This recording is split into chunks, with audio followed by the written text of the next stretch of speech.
Hello and welcome, sensational Scorpios. Thank you so much for tuning in. I'm Rose Smith and I'm here with your August horoscope. Well, August promises to be a little bit quieter and more peaceful than July. July, there was just so much happening.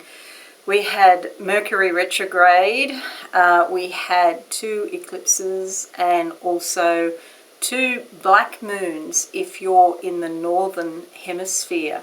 Okay, so if you're in Australia and New Zealand and a few of those little Pacific islands, the 2 black moons are this month in August. And a black moon is when there are 2 new moons in a calendar month. So we have black moons down under on the 1st and the 30th. Okay, so lots of new starts and lots of new beginnings. Now, one thing I must mention too, although Mercury went retrograde and then turned direct on the 1st of August, there's still 5 days of what's called shadow period.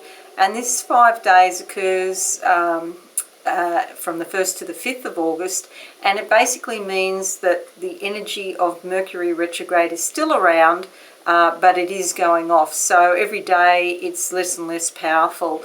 So if you do have something that is particularly important, it's really good if you could put it off a day or two, a couple of days, because every day at the beginning of the month, Mercury retrograde is losing strength. Okay, now it's, of course, Mercury retrograde's not all bad.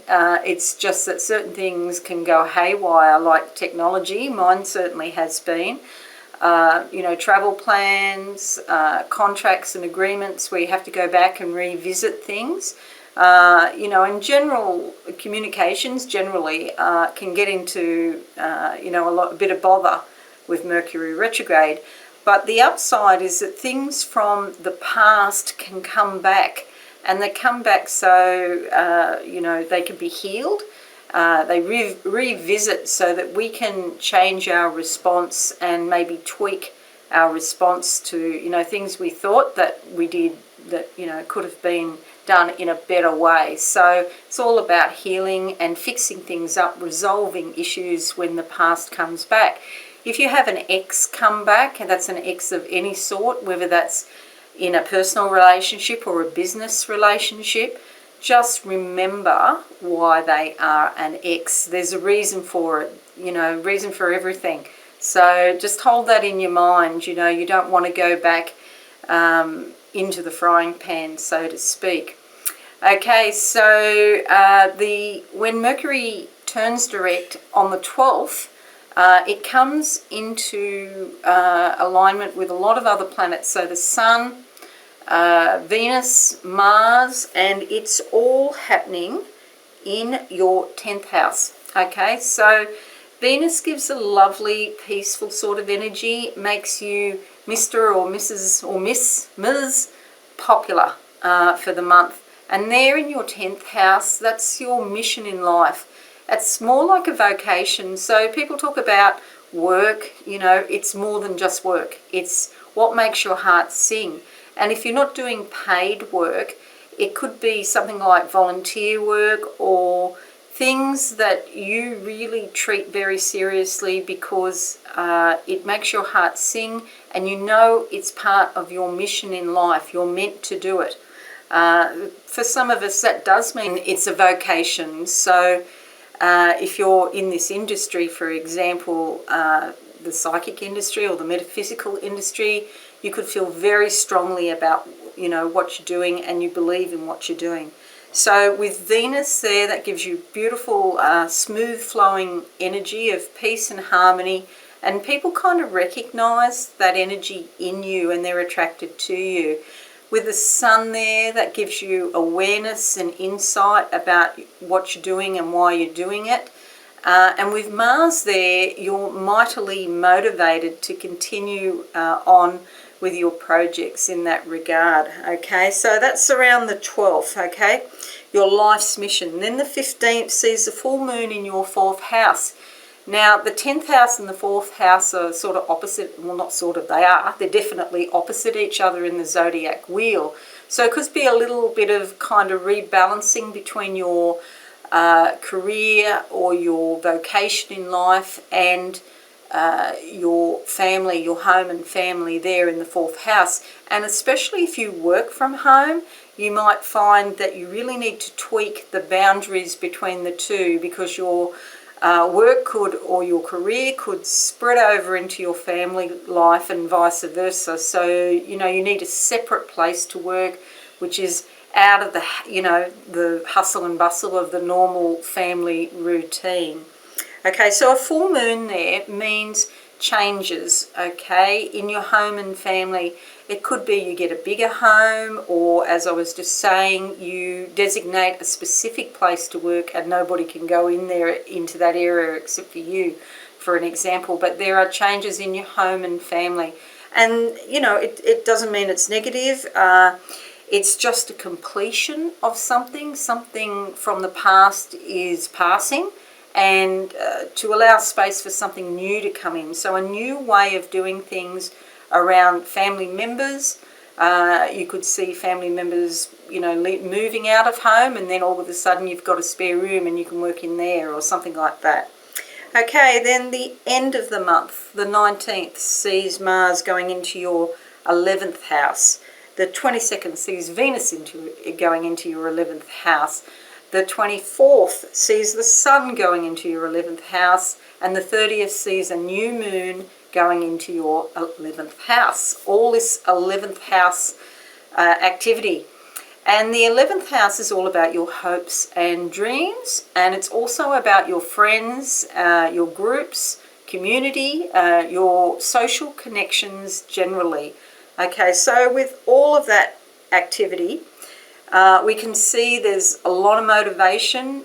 We can see that there's a lot of insight into what's going on with your friends and your hopes and dreams as well. And with the new moon there, it's a time of new beginnings.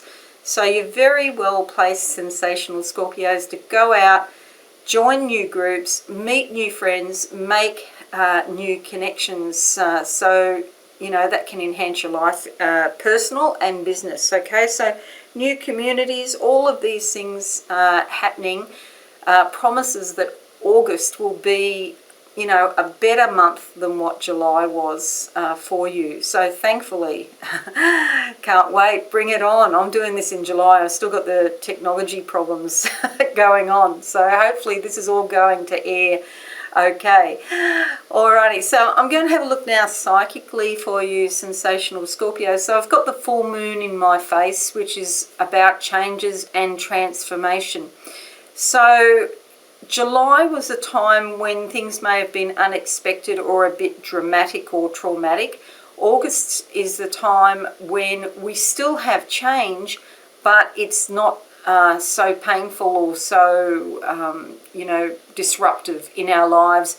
It's more about change in a harmonious way.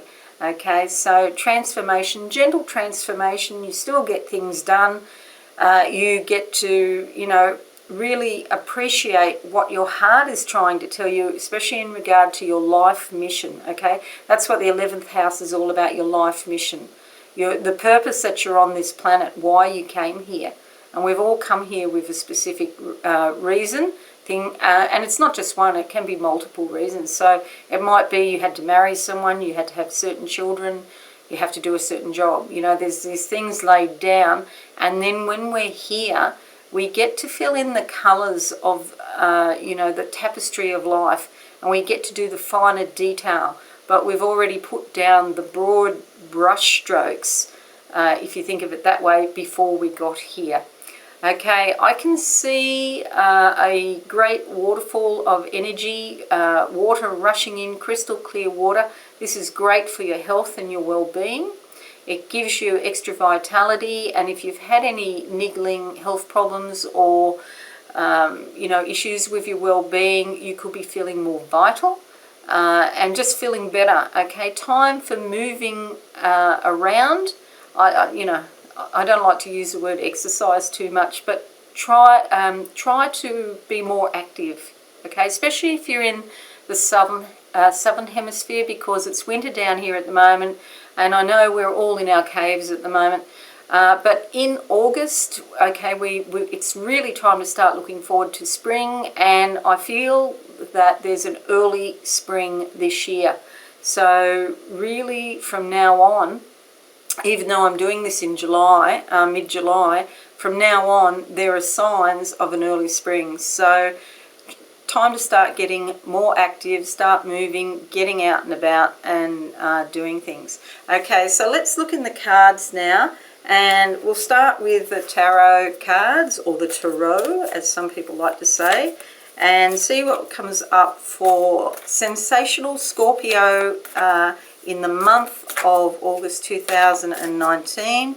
Okay, so I can see stairs here. They start as stairs, so these are action steps, but the fantastic thing that I am seeing is they turn from steps into escalators. I've never seen this before. This is so exciting for you. And I'm really happy too, because Scorpio is my rising sign, so I'm really happy. So this is less effort to make ground, move forward with less effort, because the action steps are really easy. They start off as action steps and they just turn into automatic escalator. You just got to stand there, and you're going to be carried along on your project. You're going to be carried along with those things that you want to manifest. Okay, and beautiful, beautiful card comes out here, and this is the Sun card. Okay, happiness, insight, awareness, the ability to manifest what you want. Okay, so that's just fantastic. I mean, it's really hard to improve on the Sun card, isn't it? You could get the World card, I guess. But the Sun card, all about happiness. And see, there's a lot of yellow and gold in this tarot card. And so it's very precious. It's something really valuable. It's insightful.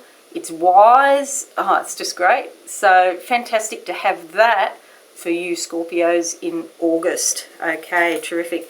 Now let's have a look now at our psychological cards, and we'll see what comes up for you in the sight cards. Okay, Scorpio, August 2019.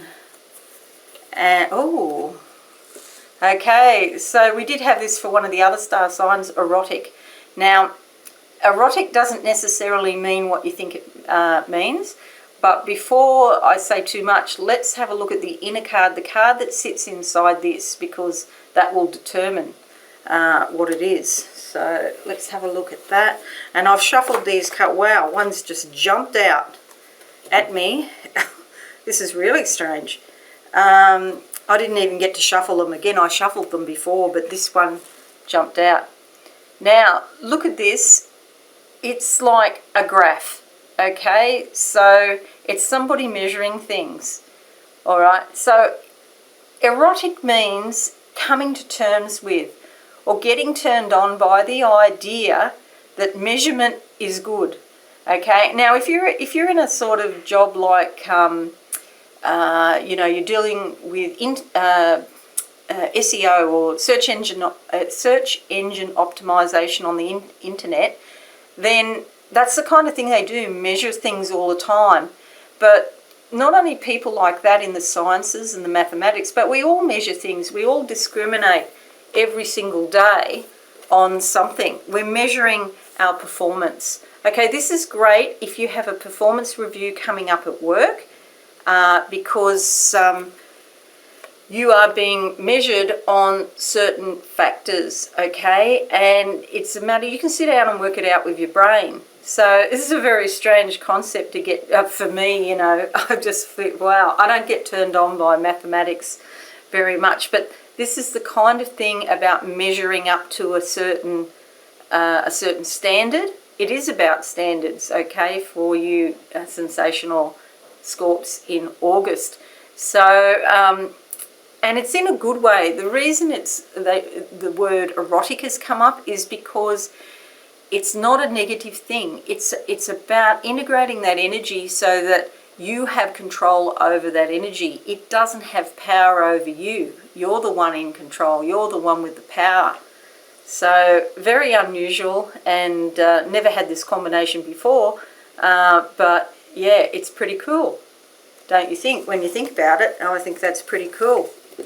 Alrighty, so a much better month for you, sensational Scorpios. And I wish you the very best for August. If you enjoyed this video, please give it a like and leave a comment, subscribe to my channel, and don't forget to click the notification bell. Have a beautiful month, and I shall see you next time. Next one I'm doing is Sagittarius horoscope. Okay, I'll be doing today or tomorrow. Thanks so much for listening, and bye for now. Thanks so much for watching. Please visit my website absolutesoulsecrets.com for all things spiritual. Have a lovely day.